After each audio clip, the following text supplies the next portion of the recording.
Okay, making dinner now. So we went to the just regular grocery store, the Safeway, and we got a pretty big, I don't know, about an inch and a quarter thick bone-in ribeye that we're going to use the reverse sear technique, where you cook it on a slow and low temperature, and then you pull it out, and then you hit it on a screaming fucking hot pan, and it gets a nice crust on there. So I put some salt on there. On both sides. It's been sitting out at about room temperature for a couple hours, just because you don't want it to get cool. And I've got the oven set at 250. That's going to probably take, I don't know, 45 minutes to an hour. Then I'm also I'm making some risotto, and I'm using two techniques.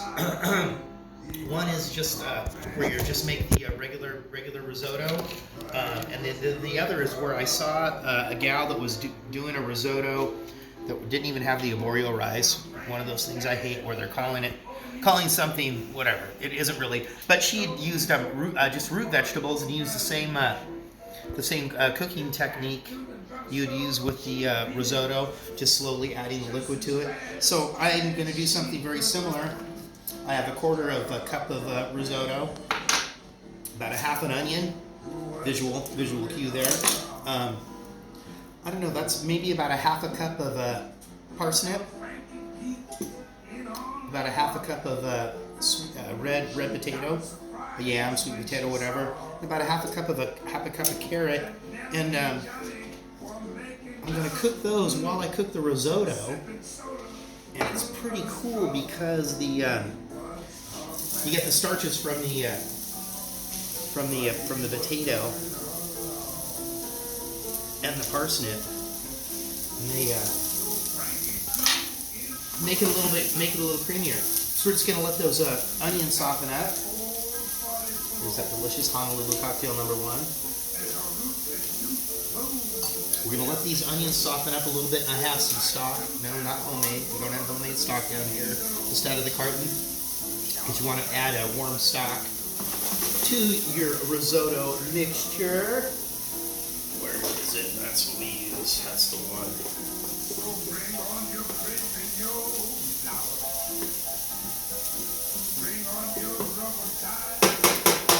You gotta love that Louis Armstrong. You know, Louis Armstrong, he supposedly used to enjoy a marijuana cigarette, which I think is pretty good.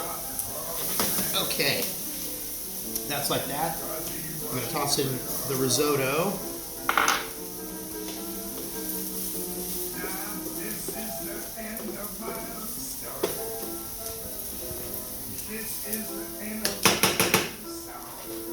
Then you add, I'm not sure, this is a little bit of white wine that I didn't drink last night. I put it in the fridge.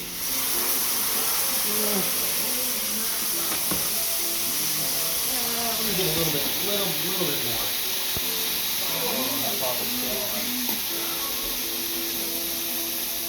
What's that? The fan? Oh, the fan. Yeah. I can open this one.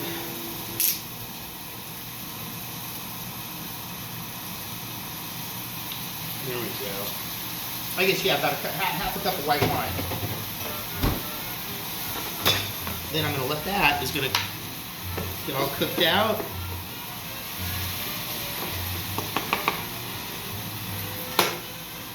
Then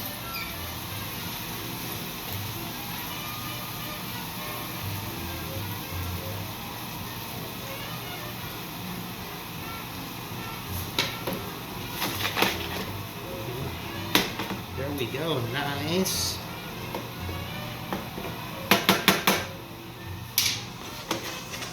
And I don't know, risotto purists, I've heard some people say that you're not supposed to stir it with a spoon, you're just supposed to shake it around with a pan. I mean, I don't know.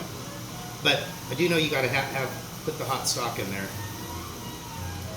And I'm just gonna slowly add that stock in there until it's all absorbed and it's delicious and creamy. And then I will add some cheese in there. I might put a little bit of cheese in there as it cooks. We'll just see. I did that the other night because I had some some little ends, nubbins of the Parmesan cheese there. All right, I'm not going to stir it anymore, I promise. Okay, there we go. That's that. This is going to probably take, I don't know, half hour, 40 minutes or so. I'm not in any hurry for it to get done quickly. And the steak, like I said already, 45 minutes or so. Thank you for the Wicker Bar. We're cooking dinner now. It's Saturday night. Delicious Honolulu cocktail, #1. We're going to do one more gin cocktail. We're pretty excited to make the dilly martini because we did find a jar of dilly beans today. We're very excited about that, but that'll be next week. That's it, you know. Thank you very much from the Wicker Bar. I'm cooking you dinner. Not you, I'm cooking Rael dinner. You wish you were here, don't you? I can see it in your face. All right. Lords of Evil Lane, the Duke of the motherfucking Delridge here from remote locations making a reverse sear steak. My special root vegetable risotto and some green beans and a little simple salad. We'll be back.